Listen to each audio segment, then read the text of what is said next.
Well, you may have heard of a doula, a person who gives physical and emotional support to a woman and her partner before, during and after childbirth. Well, doulas don't only help at the start of life, they can also help at the end too. And with our ageing population, some people think more and more of us will be needing this kind of help as we near our final days. And joining us to explain this is Helen Callanan, who is an end-of-life doula and trainer.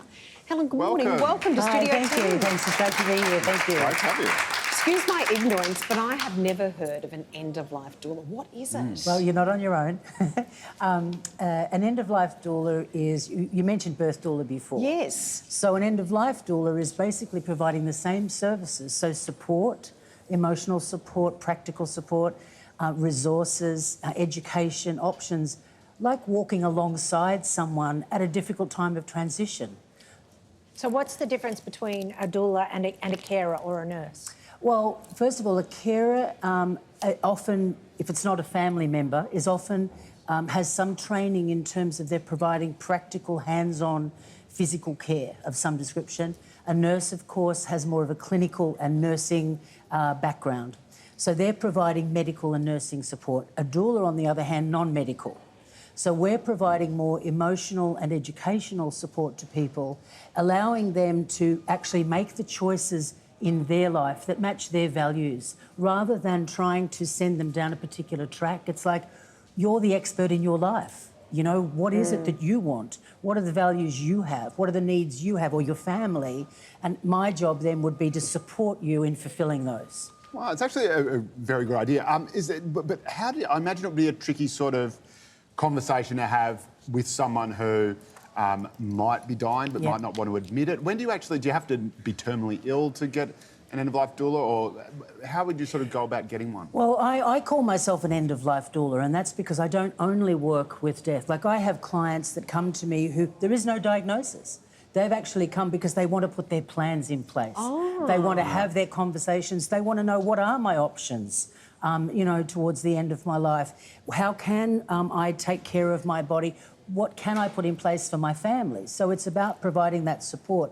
Then, and also I've worked with people right at the very end, and when they're in that vigil time and that sacred time at end of life, and then into bereavement.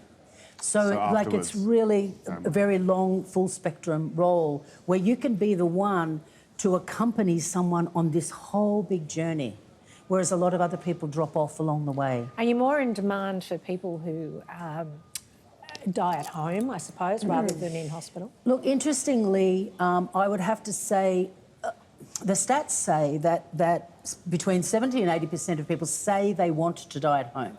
The reality is 14% do. Oh. Right? So now that can be a range of things. That can be because maybe the person's medical or nursing needs are so great that they need to receive care in hospital. It may well be that the family are exhausted and don't feel like they're coping, so it may be more appropriate. So there's a lot of different things.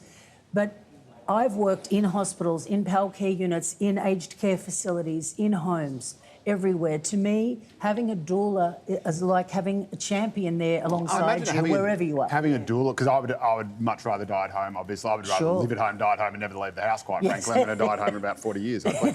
But I imagine having a doula would make it easier to be at home, because it means you wouldn't need the round-the-clock care from a family or a nurse, because you'd be filling that bit. Well, the doulas, and it depends. Some doulas do provide that sort of actual care. Some don't. But I liken my role a bit like to an event planner. You know, when we're having our birth, when we're getting married, when we're having our retirement, when we're, you know, having some big event, we plan it. So having someone at home where an end-of-life doula can be great is like, OK, what do we need? What are the resources we need to have this happen? They can fill a lot of the gaps, because if you think about it, palliative care is essential. Can't do my job without great palliative care, because that's not my skill, you know, that's not my area. But I can be there in the times that the PAL care team isn't.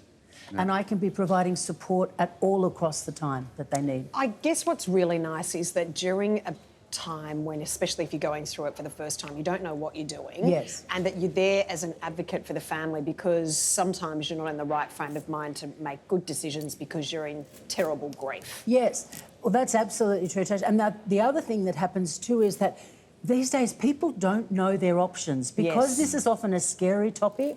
People don't know that they have all of these options, so education's key. It's interesting now we've got the baby boomers, we've got Yes. a huge ageing population, we've got a generation that is used to making its own choices. That's right. And, you know, the generation that said we don't want to go to Vietnam is now Yes. saying we want to die how we want to Yes, die. We want yes. to choose how we want to die. We've had WA just passed voluntary Yes. euthanasia That's laws. correct, Victoria yes. already has. Is that, do you think this will be something that is more in demand as people are choosing how and when they go? Well, more yeah, often? I do, because I think the reality is, you know, you may have heard of the term that's getting used, the silver tsunami, right? So it's this Ageing ageing population. population, right? There's this wave of ageing and death coming. It's a 10 out of 10 stat, Yep. right? So just on virtue of that alone, there'll never be enough PAL care beds, Right. hospice beds, aged care beds, because we have to take death home again, like it did in our grandparents' age and our great-grandparents. They took care of their dying and their dead at home. That's what they all did. And so we have to, and as Libby Maloney from Natural Grace says, we've got to reverse pioneer. Yeah. You know, we've got to claw back that past because we've lost our confidence and our competence in supporting people in our lives at home. And people are frightened, understandably.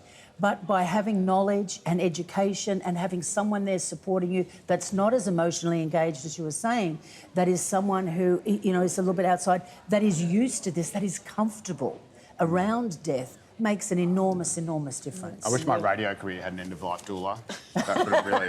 Helen, it's such an important topic, and thanks so much for joining us this Thank morning you. with I your really insights. appreciate being able to. Appreciate Thank you it. so much.